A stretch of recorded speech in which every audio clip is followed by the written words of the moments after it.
मधुबन के बाबा, मधुबन के बाबा मुरली वाले, आपका क्या कहना। ओम शांति।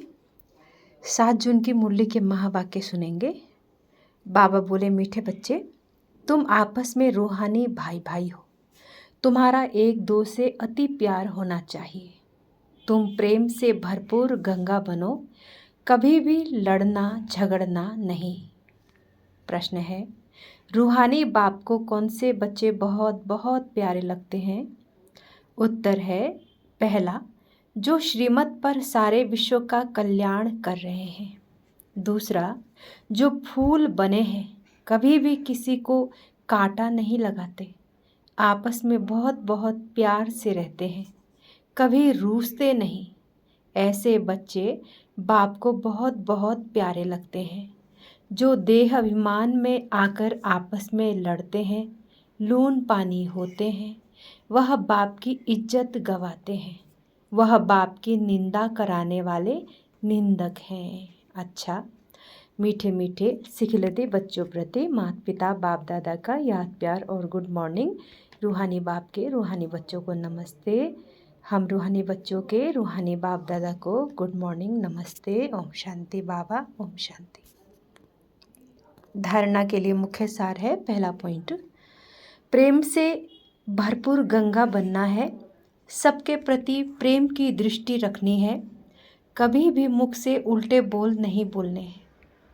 दूसरा, किसी भी चीज़ में लोभ नहीं रखना है। स्वदर्शन चक्रधारी होकर रहना है। अभ्यास करना है कि अंत समय कोई भी चीज़ याद ना आए। वरदान है आज का, पुरानी देह व दुनिया की सर्व आकर्षणों से सहज और सदा दूर रहने वाले राज ऋषि भव। विस्तार, राज ऋषि अर्थात एक तरफ सर्व प्राप्ति के अधिकार का नशा और दूसरी तरफ बेहद के वैराग्य का अलौकिक नशा।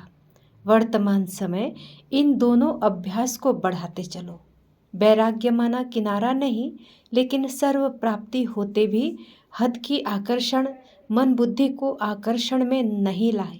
संकल्प मात्र भी अधीनता ना हो। इसको कहते हैं राज ऋषि अर्थात बेहद के बैरागी।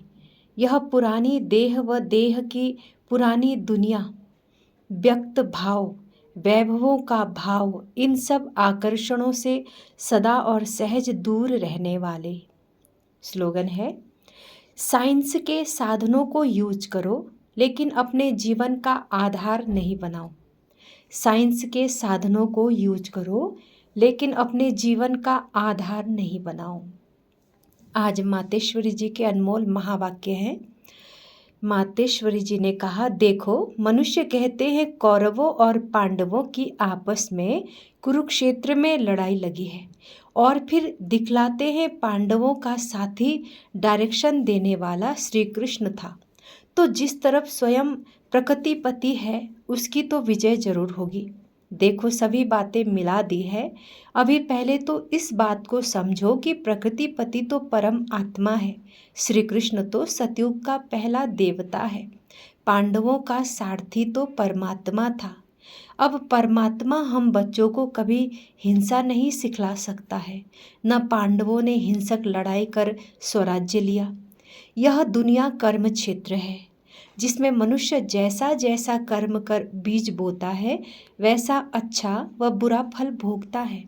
जिस कर्म क्षेत्र पर पांडव अर्थात भारत माता शक्ति अवतार भी मौजूद है, परमात्मा भारत खंड में ही आते हैं, इसलिए भारत खंड को अविनाशी कहा जाता है। परमात्मा का अवतरण खास भारत खंड में हुआ है, क्योंकि अधर्म की वृद्धि भी भारत खंड से हुई है। वहाँ भी परमात्मा ने योग बल द्वारा कौरव राज्य खत्म कर पांडवों का राज्य स्थापन किया।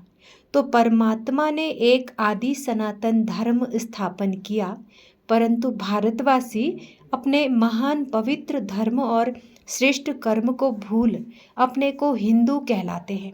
बेचारे अपने धर्म को न जान औरों के धर्म में जुट गए हैं। तो यह बेहद का ज्ञान बेहद का मालिक खुद ही बताता है। यह तो अपने स्वधर्म को भूल हद में फंस गए हैं, जिसको कहा जाता है अति धर्म ग्लानि, क्योंकि यह सब प्रकृति के धर्म है, परंतु पहले चाहिए स्वधर्म। तो हर एक का स्वधर्म है कि मैं आत्मा शांत स्वरूप हूँ। फिर अपनी प्रकृति का धर्म है देवता धर्म। यह 33 करोड़ भारतवासी देवताएं हैं, तभी तो परमात्मा कहता है अनेक देह के धर्मों का त्याग करो, सर्वधर्मानि परित्यज्य मम एकम याद करो। इस हद के धर्मों में इतना आंदोलन हो गया है, तो अब इन हद के धर्मों से निकल बेहद में जाना है। यह बेहद के बाप सर्वशक्तिवान परमात्मा के साथ योग लगाना है।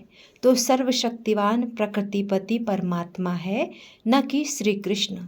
तो कल्प पहले भी जिस तरह साक्षात प्रकृतिपति परमात्मा थे, उनकी विजय गाई हुई है। अच्छा, ये थे बाबा के महावाक्य। ओम शांति, ओम शांति, ओम शांति।